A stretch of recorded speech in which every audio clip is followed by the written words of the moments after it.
Hello friends, Gujarat માધ્યમિક અને ઉચ્ચતર માધ્યમિક શિક્ષણ બોર્ડ ગાંધીનગર દ્વારા ધોરણ 9 ગુજરાતી વિષયની જે પ્રશ્ન બેંક જોઈશું. તો સૌપ્રથમ તો વિભાગ એ, નીચેના જોડકા યોગ્ય રીતે જોડીને ફરીથી લખો. ગુર્જરીના ગૃહકુંજે તો સાચો આન્સર છે સુંદરમ. ગોપાળ બાપા તો સાચો આન્સર છે દર્શક. ગુર્જરીના ગૃહકુંજે અહીં સાહિત્ય પ્રકાર જે છે એ ગીત છે. ગોપાળ બાપા સાહિત્ય પ્રકાર છે નવલકથા ખંડ. નેક્સ્ટ જોઈએ, ગુર્જરીના ગૃહકુંજે સાચો આન્સર છે વસુધા સંદર્ભ ગ્રંથમાંથી જે લેવામાં આવ્યું છે. ગોપાળ બાપા તો ઝેર તો પીધા છે જાણી જાણી એમાંથી આ ગોપાળ બાપા જે પાઠ જે છે એ લેવામાં આવ્યો છે. નેક્સ્ટ જોઈએ, પાત્ર અને ઉક્તિ. માંડણ ભગત સાચો આન્સર છે ડ. પણ તમે કંઈક ચમત્કાર જોયો હશે. ગોપાળ બાપા માંગણી કરીએ તો વરસ 3 થઈ ગયા. નેક્સ્ટ જોઈએ, ગુર્જર ગૃહકુંજે વતન પ્રેમનો મહિમા. ગોપાળ બાપા તો વિદ્યાર્થી મિત્ર અહીં ચારમાંથી ઓપ્શન જે છે વતન, અહીં વાત્સલ્યનો મહિમા, પરમાર્થનો મહિમા, પરિશ્રમનો મહિમા. ફટાફટ વિદ્યાર્થી મિત્રો કોમેન્ટ કરીને જણાવો. નેક્સ્ટ જોઈએ, નીચે આપેલા વિકલ્પોમાંથી યોગ્ય વિકલ્પ પસંદ કરી ખાલી જગ્યા પૂરો. ફર્સ્ટ, લેખકે મહારાજા શ્રીમંત સયાજીરાવને ખાલી જગ્યા કહ્યા છે તો સાચો આન્સર છે સ્વપ્નસેવી. જીર્ણ શિવાલય ખાલી જગ્યા સરકારે બંધાવ્યું હતું તો સાચો આન્સર છે પેશવા. ગોપાળ બાપાના ગુરુ ખાલી જગ્યા હતા તો સાચો આન્સર છે માંડણ ભગત. ગોપાળ બાપાના મિત્ર જરિયાની જે કોલિયરીમાં ભાગીદાર હતા. નેક્સ્ટ જોઈએ, મનુભાઈ પંચોળીએ ખાલી જગ્યા ગ્રામ વિદ્યાપીઠમાં રહી રાષ્ટ્ર કેળવણી અંગે ઉત્તમ કામગીરી કરી. સાચો આન્સર છે લોકભારતી. નેક્સ્ટ જોઈએ, મનુભાઈ પંચોળીને ભારત સરકારના ખાલી જગ્યા એવોર્ડથી સન્માનિત કરવામાં આવ્યા છે. આન્સર છે પદ્મ વિભૂષણ. વિદ્યાર્થી મિત્રો, ચેનલને હજી પણ સબસ્ક્રાઇબ નથી કરી તો ચેનલને સૌપ્રથમ તો સબસ્ક્રાઇબ કરી દો. વિદ્યાર્થી મિત્રો, આવનારી ધોરણ 9 ની જે પ્રથમ પરીક્ષા છે એ પ્રથમ પરીક્ષાનું પણ વિદ્યાર્થી મિત્રો મોડેલ પેપર આપણી યુટ્યુબ ચેનલ પર તમને મળશે. તો ચેનલને સબસ્ક્રાઇબ કરી દો. અને વિદ્યાર્થી મિત્રો, વિડીયોને હજી પણ લાઈક નથી કર્યો તો સૌપ્રથમ વિડીયોને લાઈક પણ કરી દો.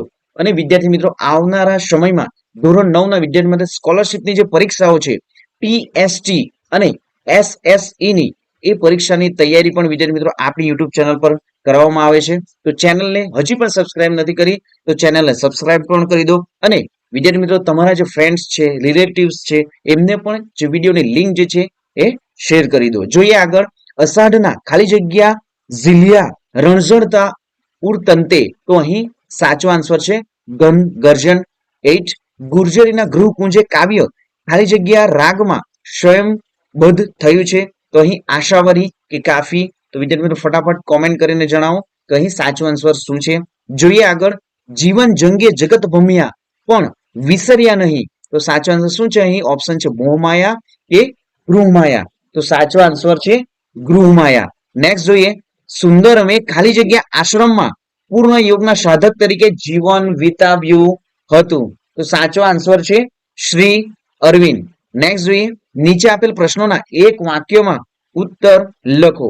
મહારાજા સયાજીરાવમાં કઈ શક્તિઓ હતી? તો વિદ્યાર્થી મિત્રો, આપણે જે મોડેલ પેપર બનાવ્યું છે એમાં તમને જે ક્વેશ્ચનોના આન્સરો અહીં મળી રહેશે.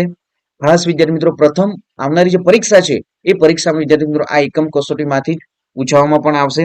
જે પણ એકમ કસોટીઓ વિદ્યાર્થી મિત્રો થઈ છે એ એકમ કસોટીનો જે પીડીએફ જો જોઈએ છે તો વિદ્યાર્થી મિત્રો આપણી ટેલિગ્રામ ચેનલમાં તમને સંપૂર્ણ ફ્રીમાં મળી જશે. જોઈએ આગળ, જમીનની ખટપટ કરે છે એટલે શું? ગોપાળ બાપા પાઠના કેન્દ્રમાં કઈ બે વ્યક્તિઓનો સંવાદ છે?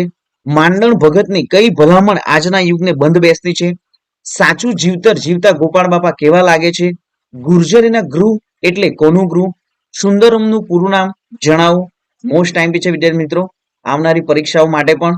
નેક્સ્ટ જોઈએ, હવે વિભાગ બી, નીચે આપેલ પ્રશ્નોના 2-3 વાક્યમાં ઉત્તર લખો. ગોપાળ બાપાને કોતરોમાં શી વિશેષતા દેખાતી હતી? સયાજીરાવે જીર્ણ શિવાલય વિશે ગોપાળ બાપાને શું જણાવ્યું? ગોપાળ બાપાએ શિવાલયની પૂજા કરવાની શા માટે ના પાડી? ગોપાળ બાપાએ ધર્મશાળામાં કયું દ્રશ્ય જોયું? ભગતે શરીર પર ચોંટેલો ગીંગોળો શા માટે ન ઉખાડ્યો? ગુર્જરીના ગૃહકુંજે કાવ્યમાં કવિએ ઋતુઓનો અનુભવ કેવી રીતે કર્યો છે? ગુર્જરીના ગૃહકુંજે કાવ્યમાં કવિએ કુદરત સાથે તાદાત્મ્ય કેવી રીતે અનુભવ્યું છે? 8, અમે અહીં રોયા કલ્લોલિયા અહીં ઉઠ્યા પડછાયા જીવન જગતે જીવન જગે જગત ભમ્યા પણ વિસર્યા નહીં ગૃહમાયા દ્વારા કવિ શું સૂચવે છે? વતન સાથે કવિનો નાતો અતૂટ છે. આ બાબતે કવિએ કઈ રીતે દર્શાવી છે?